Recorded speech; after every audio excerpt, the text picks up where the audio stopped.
And the boys are back at it for another edition of the Southern Ontario Dirt Show podcast. This is episode 77. I'm Jonathan Howe. He is Travis Cunningham. And Travis, episode 77, who you got for a driver of the 77? This week's guest and the first driver ever of the Hills Racing 77X, Ryan Hunsinger. And then I also got another old school one with Randy Hollingshead in the 77, old Pro Stock and Mod Light. I'm going to give a shout out to, a young driver that we had on the show who's been representing pretty well in Ashton Van Every. 77 crate car. And there's Tyler Palace, Alex Hill. Yeah. Popular one. If you want to be a popular number. Yeah, if you want to stand out, don't be 77. That's the opposite of what you want to do. All right, so we should probably launch into some of the racing action that's been going on in the past couple weeks that we've been off. We were going to record one last week. I got to take the L for that one because I forgot it was my fiance's birthday on the night that we recorded. That's amazing. Not that I forgot her birthday. It's just kind of I forgot that we had talked about recording, and so it didn't work out. But we're back, and we're we can actually talk about some sprint car guys going on the road, including Liam Martin, Glenn Stiers, Ryan Turner, and Tyler Palace, who you just mentioned as well. They were all down racing at Volusia and Hendry. Some of them went to Hendry County as well, but we'll focus on the Volusia results. 3 nights of 360 sprint car racing. What did you think of their runs down there, Travis? Their runs, there was about, in that race, I'd say there was 40 cars most of the nights. And there was 7 or 8 guys you'd call true professionals, and they kind of stood out over the rest, like Peck and Haferteep and Dietrich and who else? There's more. Oh, McCarl and all them. They just up a little bit, but our locals did good. Liam made the show every night, so that would be my goal if I went there, just make the show. And then Ryan missed the first night and then made it the next 2, and Glenn missed it and then had a mishap the second night and then made the final show. Glenn made the opening night just because I think it was a super hammer down track, something people like Liam and Ryan wouldn't be that used to at Ushweekend like we used to be in the early 2010 era, more like Glenn is. And he went 6th to 4th in his heat that night and got her in the show through the heat. And him and Liam were in the show that night, had a good run. The track was fast. That was the night Haferteep won. He came from 8th that night, so yeah, that was a good race. And then the second night, Carl won. And that was with Haferteep second, and it was a photo finish. Haferteep was running him down. And then the final night, Ryan Timms kicked their butts for the 10 grand. That's another one of the professional Ryan Timms. Yeah. And last year he won one of the provisional nights, or preliminary nights, sorry. And then this year he won the final night for the 10 Gs.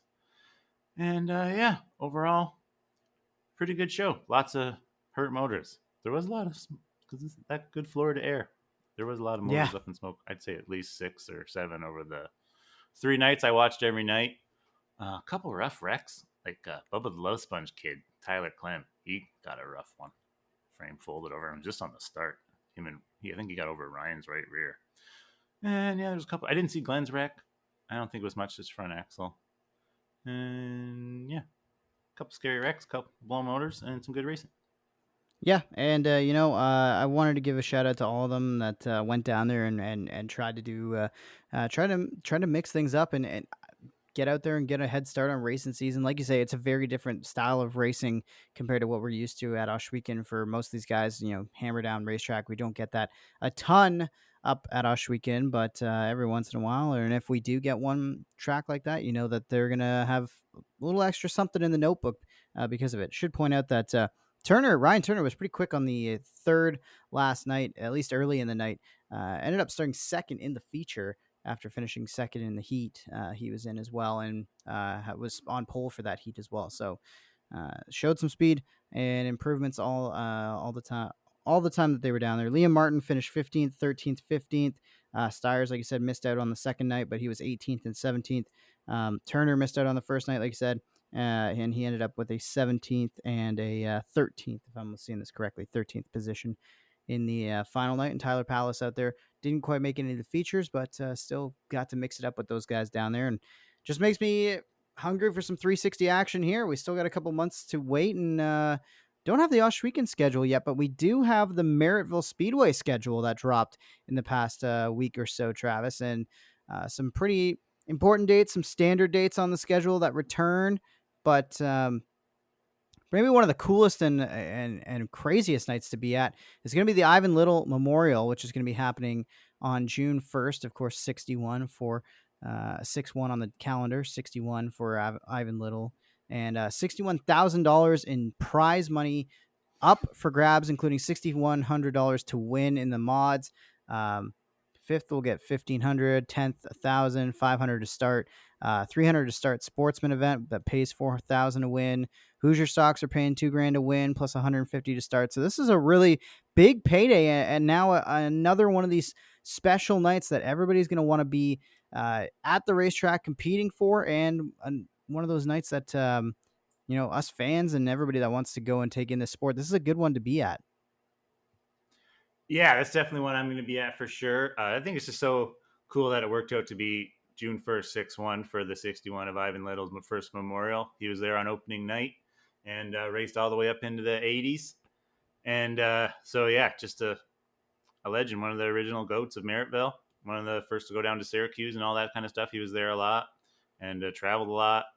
And yeah, and this is the money's insane. Like I've been talking to just shooting the crap at work, saying how like if I had the space, I'd be putting a modified together just for the couple big money races this year, and then try to sell it when you're done because there's some definitely big money up on the line. Like even the heat races at that was like 200 to win, 150 for second, and like I think there's quick time. Like the heat races pay all the way through as well. Like, Mm-hmm. and then I think there's like quick time money as well, and the dash, Yep, and hard like luck as well insane too. money there. And like it pays so good. Like am I through the second through 10th? Yeah, That's they met it's great to every. see. They did everything I want to do in a purse. They did it all. Yeah, exactly. Right. They really took care of the drivers with this one, and I think it's going to be a really intense show for all the money in honor of one of the greats of Merrittville Maybe Speedway and Driving Ivan. we should try to get James Little on to talk about it. I think we're gonna do that. Yeah, we can definitely See if see if we can track down James to talk a little bit about this, especially as the date and the schedule approaches. Speaking of that schedule, there are some, some standard nights. Nostalgia Night returns June 15th with the Wall of Fame inductions. The 50 lap Jerry Winger Memorial going to be on that night. The Al Willard Memorial Dirt Car Sportsman event that night. Um, we got the big bike giveaway in early May. Of course, the schedule kicks off with the Spring Sizzler featuring the SOS. You're going to be at that one. It's on April 20th. 358 mods, Hoosier stocks, 4 cylinders. Good way to start the season as well. The third annual Canadian Grand Nationals returning as well. 73 lap, 358 modified event and sportsman on the card for that. Plus, it'll be $1,000 draw for fan and candies as well for kids. And just overall, it's looking like a really good schedule. And I think one of the things that's most exciting is, by my count, 4 360 events at Merrittville this year, including the Gary Cunningham Memorial. Yeah, that's what.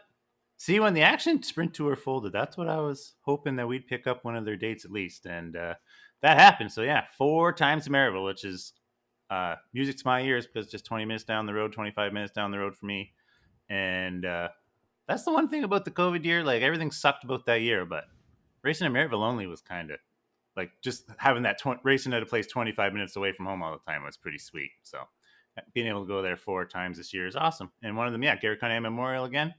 And I think Peter's already saying Tammy 10 chipped in, going to make it 3,000 to win, 300 to start. And then I'm going to try to race some and get that bumped up as well.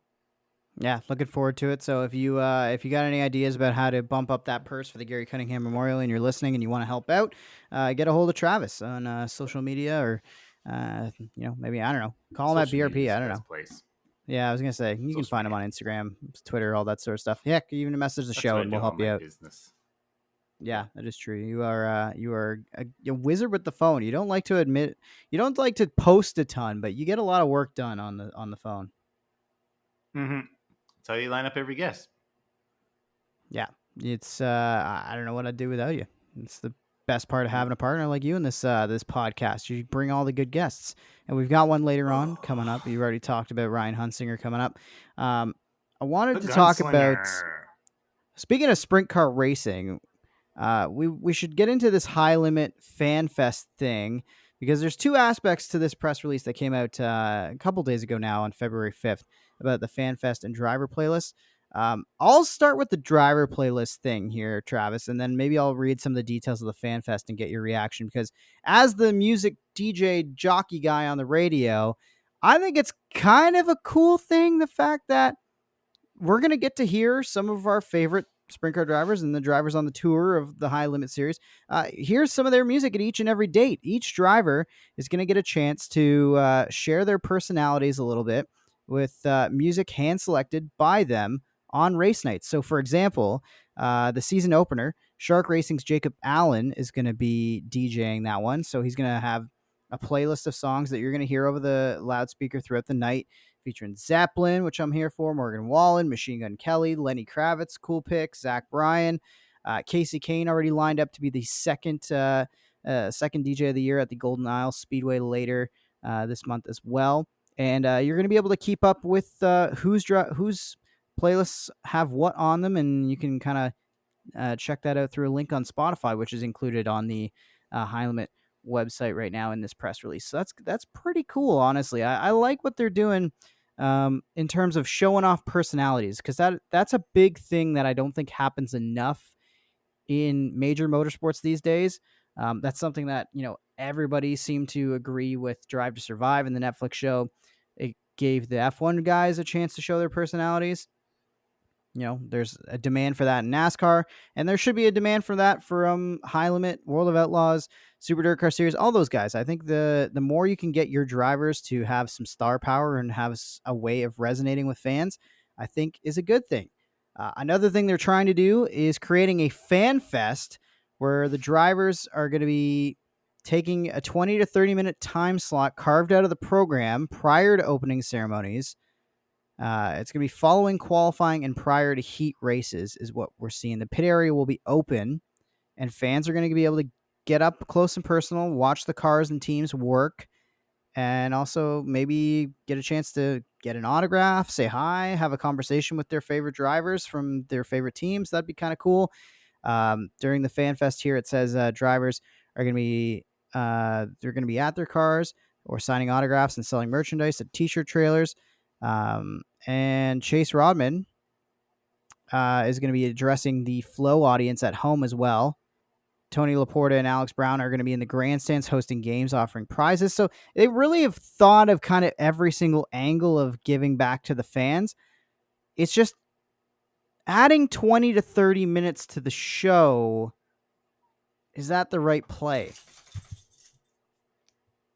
Maybe there's like for track prep and stuff, they're trying to cover that. Maybe it's going to happen a lot to try not to take rubber on some tracks. They're maybe notoriously take rubber. But like to me, like I'm just letting fans know, like for most times, like in between qualifying and the heat race, that's serious business time, and most drivers ain't really going to be wanting to be all chit chatty right then. They're trying to figure out what they got to do between the qualifying and the heat, and what the track's going to do, and what they got to do to go out there and heat, because that's like their job, especially all those professionals. Like that's what they're there to do. That's how they eat. That's their punch clock. So I think the time is a little bit off on that. I saw a lot of drivers on Twitter kind of saying the same thing. And I saw one suggest, like, why don't it sucks that we can't go back to having the premier division like the Outlaws or High Limit go last. So that way you can open up the gates right away and the fans can run over there and see them tearing down the cars. Because then if a guy had a good run, he might be in a little bit better mood to sign an autograph. And if he had a bad run, maybe that's the guy to ignore. But anyway, after the races, they're going to be more, and that's the better time to see it. After this stuff just happened. You just watch the whole story play out and you want to run over and see what happened. That's how I grew up doing it. Last race would be the best race, and they open up the pits and you run over there and get your autographs. That does not happen anymore very much. It does at Merrittville and stuff and local tracks, but on like the touring stuff, no way. They load up and leave quick as possible. Yeah, and I kind of look at this and I almost wonder if I was a big Monster Trucks, Monster Jam fan as a kid, still am, even though they don't really come around to Toronto anymore. But Monster Jam always had those pit parties where it was like an hour before showtime or maybe 2 hours before the showtime. All the trucks would be rolled out onto the track, and that's when you could go up close and personal, get photos, get autographs, all that sort of stuff. Why couldn't you do the same thing and have the cars rolled right out of the trailer, right onto the racetrack, and then do like a pit area autograph sort of thing right then and there on the racetrack. And even, you know what, if you really want to be capitalist about it, you sell like a VIP ticket that gets you in 2 hours before showtime to see all that. And I'm sure, you know what, fans would probably spend the money, especially if they care about this series as much as it seems they do. And the other thing too is you can still have Chase Rodman on Flow Racing talking. You can still have Tony Laporta and Alex Brown up in the grandstands entertaining the crowd that's on the actual or at the actual track. Like there's ways you can do all that sort of stuff, especially if it's just about covering track prep time or anything like you say. So I don't I don't know if that's necessarily what think this I'm is the just guessing. perfect move. Yeah, I don't know if it's like the perfect move or what, but I appreciate the uniqueness of what they're trying to do. Um, like I'm reading this statement here from the chief marketing and events officer at High Limit, and she says, FanFest gives fans the options on how to spend the purposeful break in the evening. They look forward to offering it at more tracks and watching it evolve as the season continues. So right now, the plan isn't to do it at every single track, but it is going to be at the Battle of the Bay at East Bay Raceway Park, which those events are East Bay February would 12th. kind of work because you can. It's got to be at like tracks where it's an easy access from the grandstands to the pits, Mm-hmm. kind of like a weed sport. I don't know how it is. I haven't been there since they updated, but it used to be real easy from the grandstands was a gate. But yeah, I don't know. Before the night and after is better for me, but I just think definitely of cool to like see them try to involve the fans. Yeah, and I just think of even like autograph night at Merrittville. Like we get all the race cars onto the racetrack, people come down out of the grandstands, but even trying to clear all the people back on out to their, back to their grandstand seat, all that sort of stuff. It's not necessarily a headache, but it is still something that you kind of have to work past. So for me, like I think I don't know. I just think there's a way that you can do this that's a little bit smoother in the night. I'm glad they didn't just commit to doing it at every single event. And I'm sure it's going to be something that maybe they can evolve and learn and improve upon throughout the year. Again, I appreciate any racing series trying to market its stars and try to, make sure there's a fan driver connection. But I don't know. I just think there's going to be a better way that you can pull this off. We'll see how the first one goes as far as I that. suggest fans just buy a pit pass, and then they can do that all night. Yeah, that's kind of true. Like I've done that the last couple times for the Northern Nationals and the Pinty's race or whatever we're calling NASCAR Canada race now at Oshweekend, and stayed on that side. And the view's been great. The racing action's been great. And between races, I can just jump back and see who's rolling out on the grid and all that sort of stuff. I don't know. It's kind of cool. So Osh, we can wanted to set up talk perfect about. for it because you can watch and then run back quick Yes, and then they see the are. cars after. Yeah, Yeah. they have a great grandstand on that side. They have, a nice little concession stand right there as well too. So it's not even like, oh, I'm stranded without snacks or a drink or anything like that. Like Oshweekend Yeah. they really thought about that sort of stuff as well. As far as speaking of Oshweekend, uh, something that GSR is pretty heavily involved with is the Bill Rose car, which also has Yeah. a cool sponsorship from Waltrip Brewing as well that you wanted to talk about. Yeah, I just thought that was the coolest stuff ever because I've mentioned Bill Rose the last a few podcasts recently, just talking about how he's like living the dream. Like he might not have the best results, but he's out there. He's an outlaw contracted driver, so he gets the show up money just to roll in the gate. Like to me, I don't know, looks like a pretty good way to. And he's always had no sponsorship and stuff, and he's been racing forever. That's what people. It's like he's not some plug who just decided to go racing. Like he's been doing it forever. But yes, I love seeing the guys that need it find some funding, and then Michael Waltrip Brewer Company and Glenn Stiers went on board with Bill Rose. And last year, Tim Kading ran his car when he was hurt a little bit, and that car is pretty fast when you drive it a little. When you drive it a little hard, like Bill is an older dude, like he's getting up in age, but Mm-hmm. like that's his job. He just people are just jealous. That's literally his job because he has all that stuff. It's already all paid for, I'm sure, other than the rebuilds and stuff. And yeah, just tows around, and you can make pretty decent money. Like if you're on the Outlaw contracted tour. And then this year, Yeah. especially for a guy like him, because the fields are going to be split a lot more, and the Outlaws go to Yeah, a there's lot gonna be more places opportunity. where it's like, yeah, Outlaws go to a lot of places where there's only 30 cars show up. So then he has an opportunity to make double money because then you get your start money and your show up money, platinum money. So I love Yeah, Bill Rose. Go Bill exactly. Rose. Good Yeah, it's job, gonna be Glenn cool. and Michael Something we Waltrip. can watch. Something we Yeah. can watch, something cheer for. Somebody that we probably should talk about because people love to watch and cheer on this guy. We know that Matt Williamson is going to be headed to Land of Legends for 2024. Yeah, he just announced that today. We're recording Wednesday. Uh, recording this part Wednesday. But yeah, he tried that once before, I think mid 2010s, 2015 ish. And I can't remember if he got a win or not. If he did, it was just one. But he would admit that season didn't go the way he thought and came back to Merrittville for a while. But this time, I think he's definitely. This is before he blew up in the big block world that he went and tried that Canandaigua stuff. That's like before he got the Buzz Chew ride and all that. That's when he was still trying to do it all with the S&W6. And yeah, he's way more equipped to do it now. And I wouldn't be shocked if he wins the championship. Although I'm not sure who's all running there. Rudolph will be there for sure. So Rudolph versus Williamson every week, Friday and Yeah, that's Saturday. going to be I love fun. it. That's going to be Yep. a great rivalry to watch going forward. And It already has been their whole lives. I love it. yeah, exactly. Right. So, speaking of, you mentioned the S&W Service Center number 6. Beautiful looking new ride for the S&W Service Center number 6. If you want to see it, it's up on Matt Williamson's racing page on Facebook. He posted a photograph of it down at Alltech as he is going to be down there running with the modifieds. World of Outlaws coming up. They're going to be at Volusia this weekend. Any thoughts? Any predictions? What are we feeling?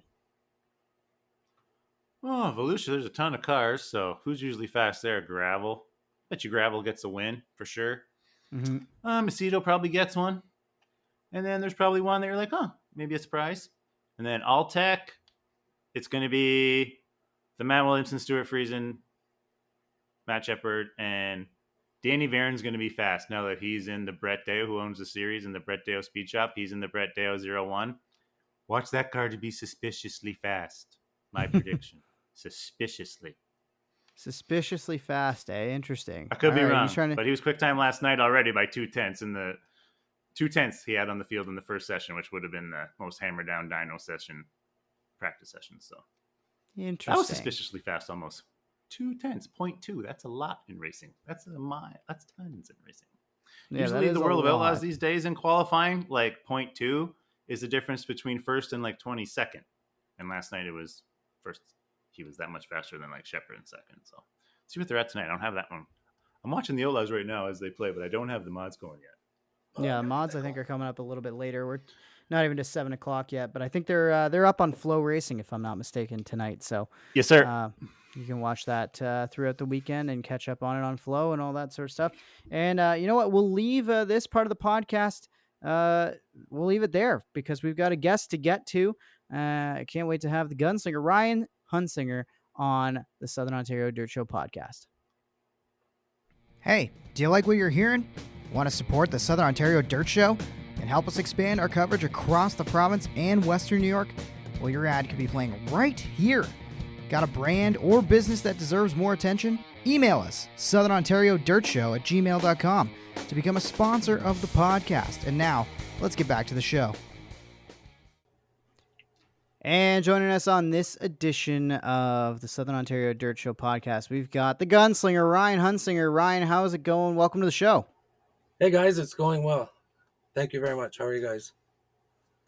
Good, man. It's good to have you. The off season is quickly going away, but I'm sure you kind of wish the off season would last a little bit longer, considering you are coming off a championship car owner season. So, talk to us about what an amazing year 2023 was with Matt Billings as your driver.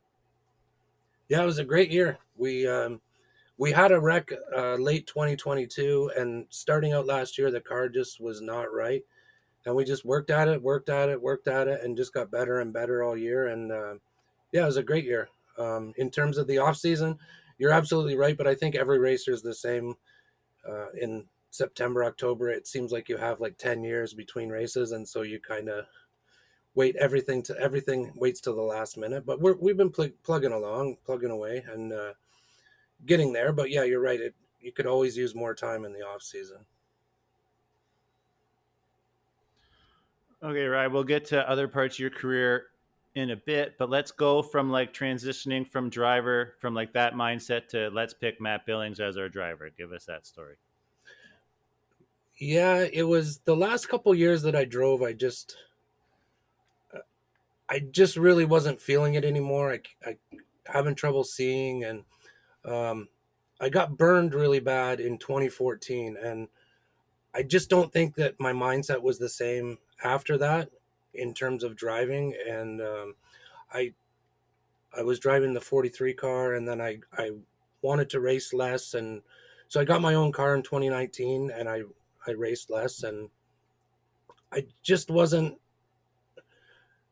I just wasn't having the fun that I used to have, and I kind of got to the point where I was like, why am I doing this anymore? Like, I have really good equipment, and um, it was just kind of like it was on a whim. I had met Matt in Brockville, and in the summertime in 2021, I guess it was, and we were at the Fall Nationals, and I just decided at the end. So it was a Saturday night show, and at the end of the Friday night show, I was just like, I don't want to do this. I want to put Matt in the car, and so I got a hold of him, and so he drove the car one race in 2021, and then um, yeah, so he's driven the car. Um, 2021, 2022, and 2023. So 3 full seasons. So then going right off that, I want you to talk about like how much fun you had on the Action Sprint Tour and how like you preferred that kind of like travel around style versus like the every week thing, and then like what it felt like to take that away when the Action Sprint Tour went away. Give us all that. Yeah. So I think since 2017 or 2018, even my last 2 or 3 years as a driver, I just ran the Action Sprint Tour, and then kind of just we would pick and choose and just run here and there. Um, Weekly racing is just it's fun, and it's just not my thing anymore. And so the Action Tour is really good for that. It was a great series, and you could run. Um, it's varied over the years, but you could run anywhere from 12 to 15 races, which is a pretty decent schedule. It's still enough to kind of get your fix, but it's not like the every week grind kind of thing. And so we really like that. 2022, we just did a pick and choose kind of thing. 2021, we actually the season was shortened because of COVID, so we decided to run for the championship of Brockville, which we won. And then excuse me, 2023 we just did like a pick and choose thing. We didn't run the full Action Tour, or I'm sorry, 2022. And then for last year we looked at the tour, and the way they had it broken up into the East and West, it made sense. Logistically, it's a bit of a challenge because my crew chief Jeff lives near Ohsweken Speedway. I live in the middle of the GTA, or the eastern part of the GTA, and Matt lives in Brockville. So logistically, it's a bit of a challenge. Um, but we looked at the schedule. We thought, okay, we could do it, and it was a great year. In terms of the tour ending, it's kind of a shame, but I understand how those things go. I mean, Clinton put a lot of work into it, and um, I don't think maybe people appreciate how much work gets put into something like that until it's not around. So he put a lot of work into it, and it was a great tour. But I mean, we lost South Buxton, and um, Merrittville wasn't happy with the car count, I guess, and so that only left like a couple tracks maybe on the west side, and then the east end is kind of growing their program, and so I completely get it, but it's a shame for us because we really liked running that tour. It was like the perfect amount of races. So with that Gotcha. gone for 2024, what kind of program are you looking at putting together for this season? Is Matt back in the car? Do you have anywhere picked out in terms of firm plans yet? Yes, Matt is definitely back in the car. There's nobody else that I could think of that I'd rather have driving my race car. But yeah, um, we're gonna just do the pick and choose thing. It was one of my bucket list things to try to qualify a crate car for a World Outlaw race. So we did that. We tried in 2022, and we missed it by one spot. So last year we weren't able to do it because we were busy with the action tour. So we're kind of kicking that idea around, maybe trying weed sport, and then we're going to do, I don't know, we'll probably do the same amount of races. It's just not going to be like it's just not going to be a set tour. It'll be like the specials at Brighton, the specials at Brockville, and the specials at Oshwegan, and about the same amount of races. We got to have lots of confidence, I would assume, in coming off a championship season, especially maybe, put your eyes on the prize like the Northern Crate Nationals at Oshweekend. You mentioned some of the special events, and, how much do you feel like that championship can translate when you guys go to those big events? And do you feel like you have a target on your back as maybe like the car to beat now, especially with it seems like Mike Bowman's out of the crate class. It's gonna be Brent Bigelow running that 71. So a little driver change up might affect somebody who is your main rival for the championship last year and who's going to be a threat at some of those special events locally. Yeah, there's always guys that step up, right? Like when Jacob stopped running, Mike kind of stepped it up and dominated, and then he dominated Oshwegan this year. We had a good year on the action tour, but there's always guys that are working hard and stepping up. Um, I don't know Brent, but I followed him, and I think he's going to do a really good job in that car. It's a really good car, and they have a good crew, and they know what they're doing. And so I think for sure, right out of the box, he's going to be a threat. Um, like the action tour was really cool because you would get like the best guys from Brockville weekly and the best guys from Oshwegan weekly, and like then there's Can-Am, like um, there's some really good runners at Can-Am. And so with the action tour gone and they're having some special events like around the province, I don't know. I mean, there's a lot of guys. I think the crate division is so competitive with everybody being so close on horsepower. And um, like I said, I think Brent's going to be fast in Mike's car, and there's some guys at Oshwegan that are fast, and then there's always guys that are going to step it up. In terms of having a target on our back, I'm not sure if we have a target on our back. We're just the way we look at it, the way Matt and I look at it, like Matt, Jeff, and I, we're just always trying to get better, like always trying to get better and always trying to get better, and that served us really well the last few seasons, and so we're gonna just keep continuing to do that. We're just gonna try to do our talking on the racetrack, and just I don't know if there's a target on our back, there's a target on our back, but I'm not gonna worry about that too much.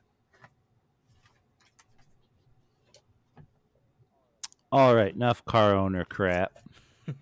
So let's give us the Ryan Hunsinger driver story. Like, let's start all the way back at Cayuga Speedway. You're Bob Slack's cousin. It's your mom and his dad or brother sister, right? Yes. Yeah. So Yeah. So okay, start us all the way back there and give us. Don't start the sprint car. Give us pre-sprint car first. oh yeah, there's a lot of And then yeah, we'll go to sprint there's car. a lot of stuff before sprint cars. Yeah. So growing up. Exactly. So give us that first.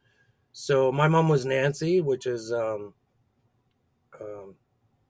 Bob's dad, Randy's sister, and so yeah, like hanging out at the race, growing up at the racetrack, we were out there. Like we all had all kinds of different jobs out there in the summer, and it was a pretty cool experience. And I think Bobby would probably tell you the same thing. When you're a kid, there's so many things that you don't have perspective on and you don't understand.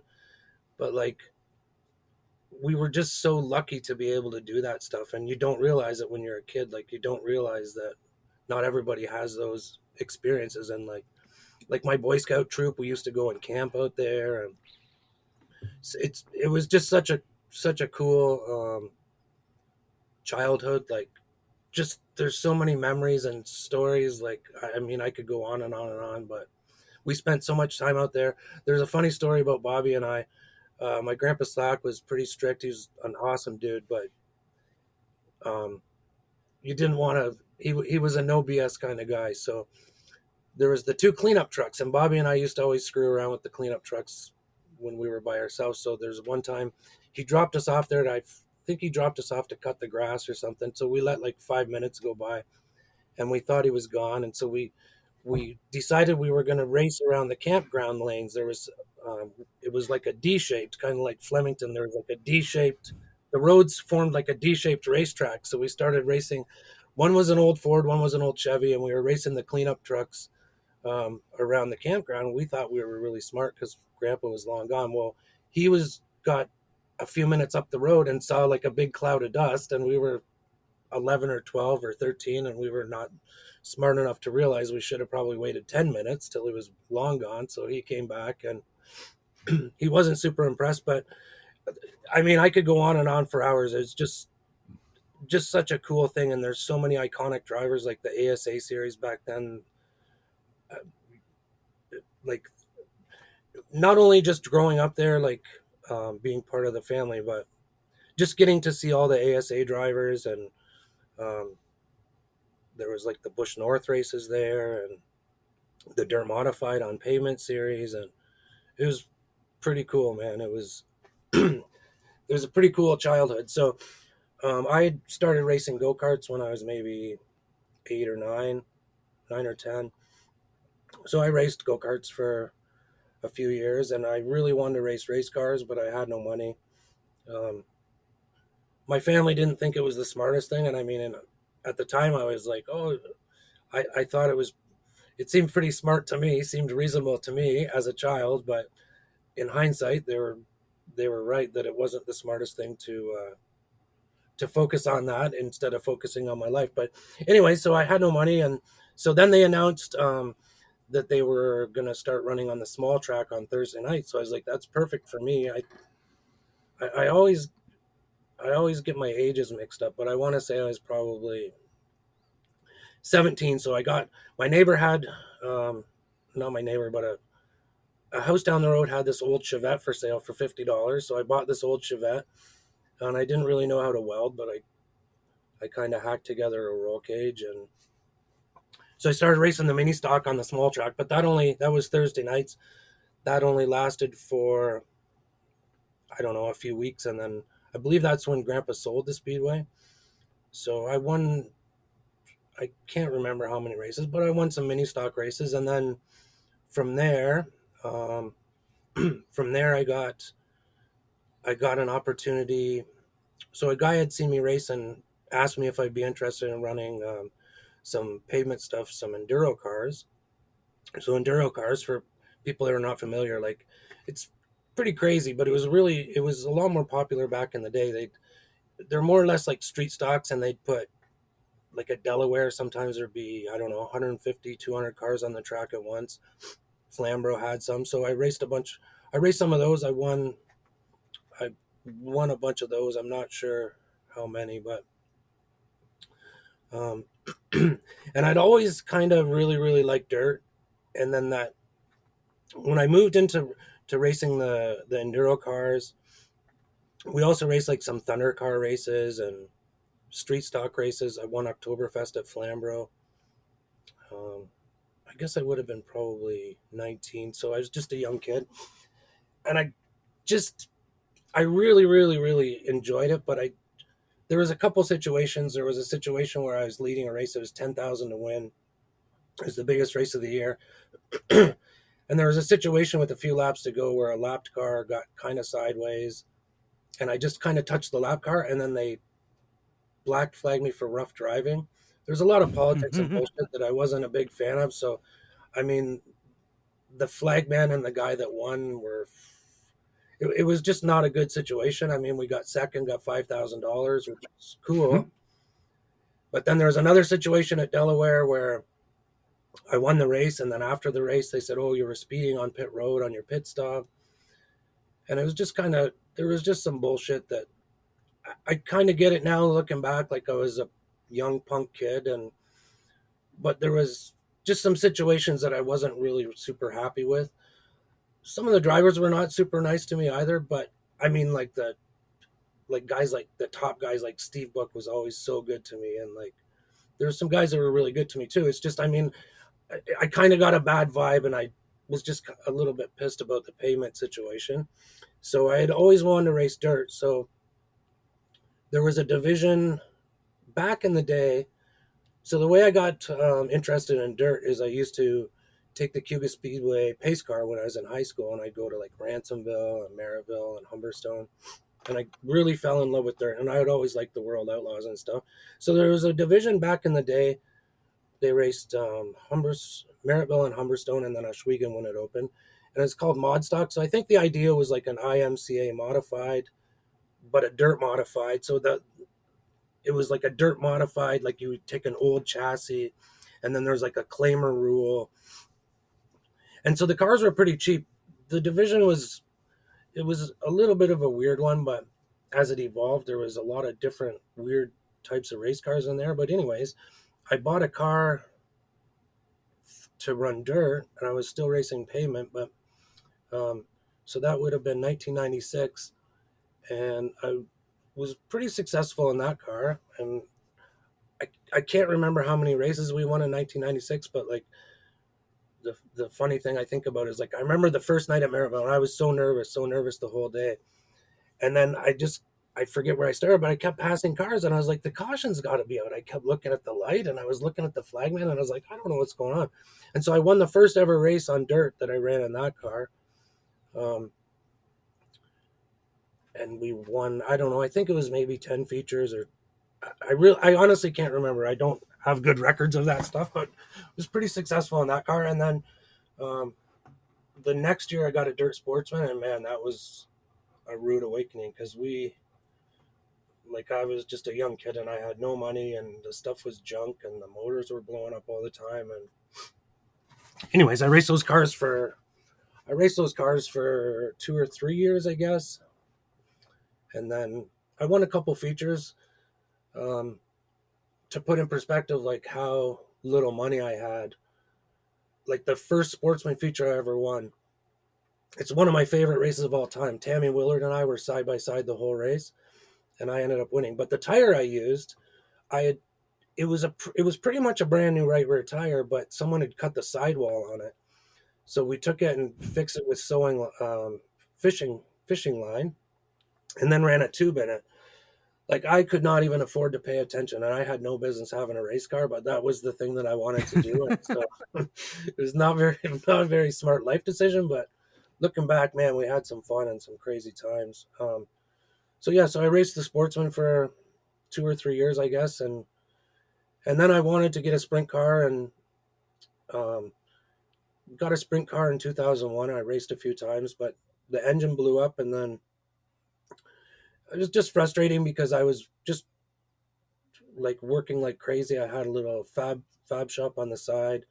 I was building some pit carts for like the cast car guys and some dirt modified bodies, and then I had my job, and I just felt like I was working like 20 hours a day, and I saved so much money. And then when my sprint car engine blew, that was 2001. I I think the first time I raced with the SOS, I think I finished fourth, and then I had some good finishes, but the motor broke, and so I sold everything and took a break for a few years after that. That was 2001, and then You know anything, John? Yeah, because I want to give us a story of like being Miles Hill first driver of the 77X. yeah, so that was a weird one. I took a few years off. I crewed for Glenn Stiers, um, and there was like a vintage modified. There's this cool old guy from Michigan had this vintage modified, and I would run it every once in a while. I mean, I really still wanted to race, but I just, it just wasn't really in the cards, and I'd kind of given up on it. And then, so my job for work, I was, um, like in an engineering role at work, and I was wearing like a shirt and tie, and I was just kind of going crazy, and I wanted to work on race cars. So I called up Steve Moulton, and I went and started giving those guys a hand, and gave them a hand throughout the winter. And I met Miles. Um, and so he had a fella that was going to drive the sprint car. And I mean, I wasn't trying to get into that car or anything. Like I was pretty happy with just working on stuff. But anyways, something worked out or something didn't work out. And like the first practice night or the first race of the year, they asked me if I wanted to drive it. So I said, of course, for sure I want to drive it. So the first race, so that was Miles' first ever race car. I mean, everybody knows Hills is like a massive team, but at that time, I remember the first race, it was an open trailer and like a pickup or an Escalade or something. So it was like an open trailer. It was a brand new, it was really, really good stuff. Like it was a new car and a new Gertie engine. But so the first night I remember I finished, I couldn't see, my visor was fogging up and I hadn't raced for a while. I think we finished like seventh or eighth. And then the second night, excuse me, the second night, probably should have won, but the front wing collapsed and I finished third. And then I won the third night in it. And yeah, that first year was a really good year. So I had, so the So a lot first of ever success win right for, off the bat. what's that? Sorry. So a lot of success kind of right off the bat with that entry for Hills Racing. Yeah, it was kind of like a dream come true because like all the guys that are like low buck guys, or everybody always dreams about having top equipment. And so it was validating to myself because I always had confidence in myself. I mean, I'd probably won 20 or 30 features maybe by then, like, but it's like lower divisions. And then, like I said, when I got my own sprint car, I I just couldn't afford to do it, right? My own 360. And so I, Mm-hmm. like I was saying, like it's always kind of in the back of your mind, like if you had this situation and this equipment. And so it was really good. Like the first year we won 4 races, won the Labor Day Classic at Brighton. I think 2 of them were on last lap passes. Um, yeah, so it was a good first year. That was 2008, I think. I think it would have been. Yeah. Yep. Yeah, it was because I started the next year in 09, 08 for Yeah. sure. Yeah. So I drove for him for a couple years. 2009, we won like 3 races. 2009 at the Nationals, the Canadian Nationals. Um, I've never seen it on video and I don't remember exactly what happened, but I got into the wall and then I don't know if I was stopped, but I got hit from behind and I had like tire marks on my helmet. And Oof. I, it was a rough one. Like I'd had a lot of concussions before then. Um, it was a rough one, and I couldn't see properly for a couple years, and so I'd taken a couple years off. Um, and again, I pretty much given up on racing. Like, and then I just kind of got the itch, and so I guess 2010 and 11 I didn't race, and then 2012, um, a guy called me about running a pavement car, um, one of those Pro 4 F4 modified things. So I ran that car and I just, I wanted to get back in the seat and just see how I could do. So that was like a one off at Oktoberfest and I won it. And again, just, I just couldn't believe that. I mean, I kind of got lucky on the redraw. Um, I started on the pole, but I won the race. And once you get back in victory lane, then it was like, then I really, really, really wanted to get back into racing more. So, excuse me, 2013, I ran some races. Jake Langlois from Quebec, I drove some races for him, and it was a low buck effort, but man, we had a lot of fun. And I mean, the results, having not been in a sprint car for a couple years, like the guys that we were passing, it was amazing. Like it was a really, really, really good time I had driving his car. And so then in 2014, the crate division started, and I went back to Hills in 2014 when the crate division started, and um, won the championship at Oswego the first year there. So with the crate car, what was the biggest difference that you felt from the driver's perspective? And obviously, it didn't take you long to adjust to the crate style of racing and how that car would drive compared to the 360. There, when it's slick, there's not. I mean, I, I, I think maybe I had.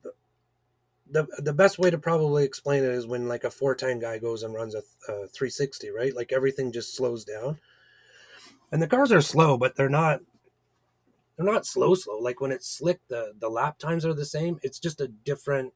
It's more of like it's like a two-stroke go-kart versus a four-stroke. Like a four-stroke go-kart, you just have to be really smooth, and you have to be smooth with your inputs on the steering and the throttle and the brake, everything. Like you just have to try to keep it smooth and not its momentum, right?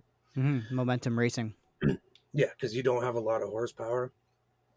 But yeah, that was, yeah, 2014 was the first year, and I don't know, like I loved it because I raced a lot of time. I raced for a long time with no money, and so the reason I've always been such a proponent of the crate division is because like a normal guy can do it. Like so that's, I mean, I, I mean, like I probably could have run some other races, like maybe 360 or whatever, but I was just happy in the crate division. So I ran that 2014, 15, 16, 17, 18. Yeah, I ran, I don't know, whatever that is, 5, 6 years. Um, and like I said, like I don't know, everybody has an opinion on it, but to me, like what I love about it is like I'm just a normal dude, right? I'm not a rich guy, and I can own a race car. And I mean, like anybody that thinks they're going to make money racing is either really naive or really dumb or both. But so you're not going to make money with any race car, obviously, but like you can. I just like it because everybody has the same horsepower, number one, and so I think like a lower buck guy maybe in a 360. I think there's a lot of psychological, like you're you're beat before you get to the racetrack because you're like, these guys have better stuff, and they have a Parker engine and they have this and that, and there's a lot, like racing's a lot psychological. And to me, the crate division, it levels everything out and evens everything out. And that's, like I said, that's why I really like it. And I think maybe, again, everyone has an opinion, everyone's entitled to their opinion, but some people look at it like a springboard or like a starter division. But I think it's kind of turning into more of like a destination division, right? Like, and there's nothing wrong with that. Like, I think it's a great division, and there's some great paying races.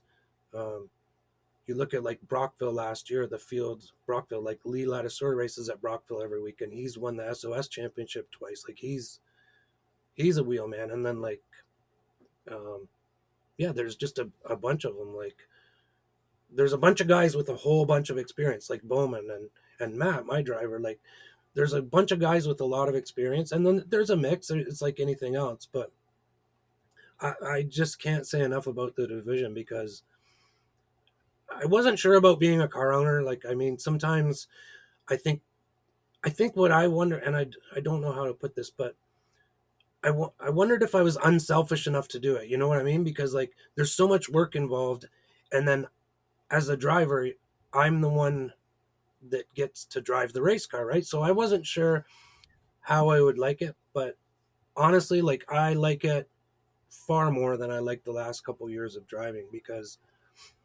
I don't know what happened to me. Like I used to be completely nuts, but as I got older, I kind of mellowed, and I got to where, like I said, I can't see like I used to be able to, and I was scared shitless. There was times where I was driving a crate car and scared shitless, and I'm like, I don't know what happened. Like I guess everybody has to grow up eventually, and I'm not sure what happened, but I just got to where I just was not interested in driving a race car anymore. And if you talk to me like 6, 7 years ago, that'd be the furthest. I would never say something like that. Like 10 years ago, 20 years ago, that you would never hear something like that come out of my mouth. But I mean, I'm happy to say it. Like I absolutely love being a car owner, and we've got such a good little team.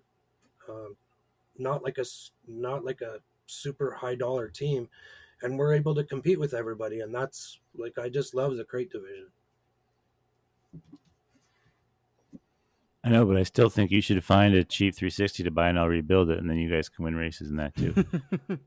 It's doable.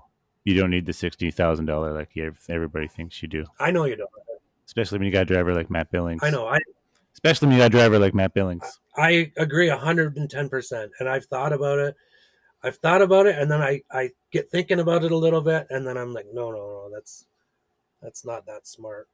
But I mean, that's not that smart financially to have two race cars. But yeah, I'd love to, for sure. We've talked about it. Matt and I have talked about it. Like, for sure, we think we can be competitive, and we have a good slick track program. And I 100% agree with you. And that goes back to my point about, or the what I told you about, like when we went and tried to make the feature with the World Outlaw race, like in the B main that night, once it got slick, the last lap of the B main, we were the second fastest car on the track, and there was 13 or 14 cars, and we passed like a couple 410s, we passed some 360's, and that's what that's what people don't realize about dirt racing is when the track gets slick, like that is the great equalizer, and you don't need the big.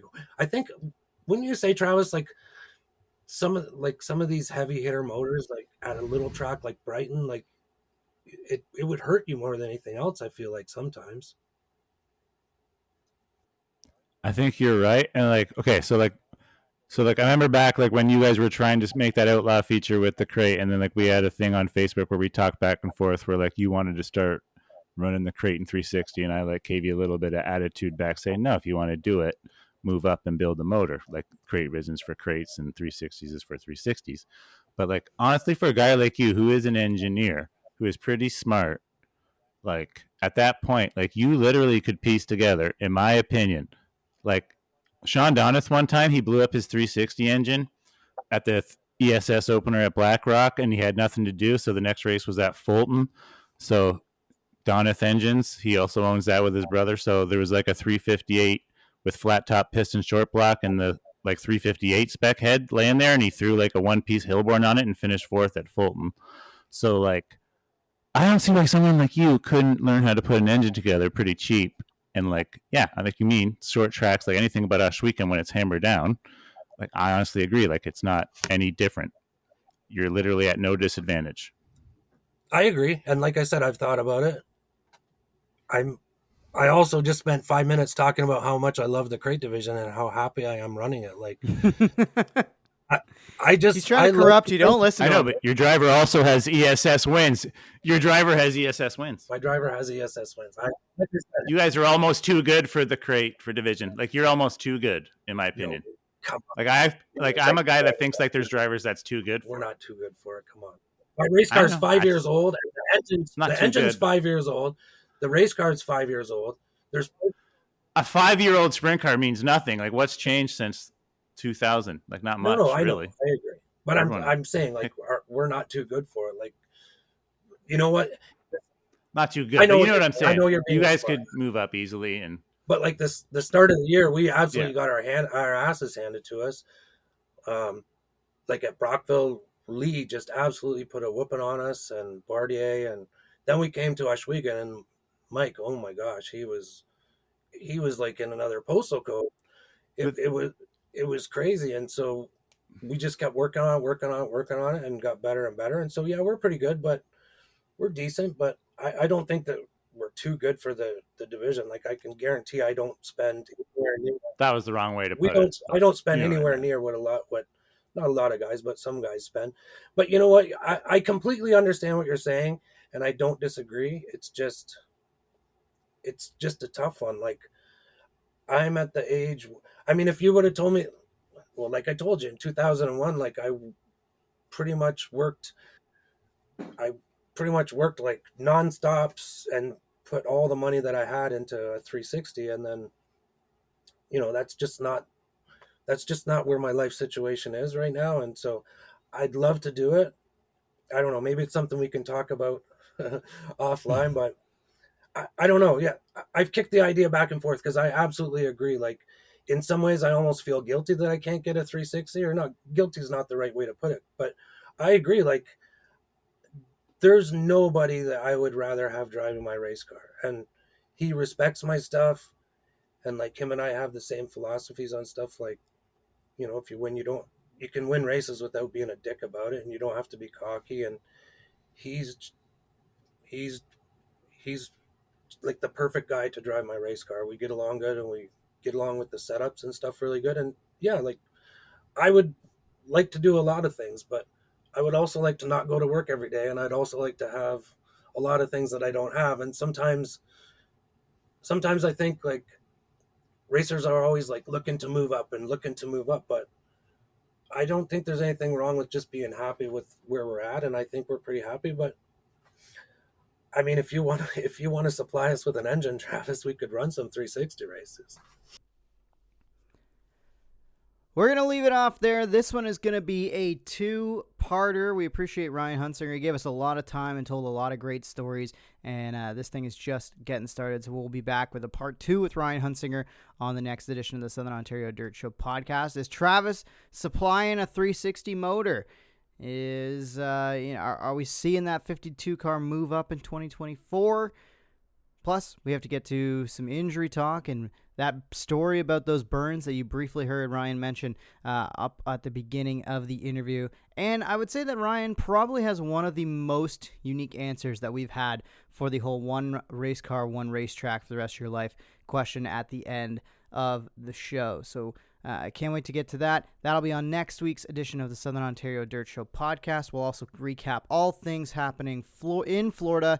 And, of course, we want to hear from you guys as well. Reach out on social media. Follow us at SODS_pod, SODS_POD. And, of course, you can also rate, review, and subscribe wherever you get your podcasts. It helps us in a big way to continue to grow the show.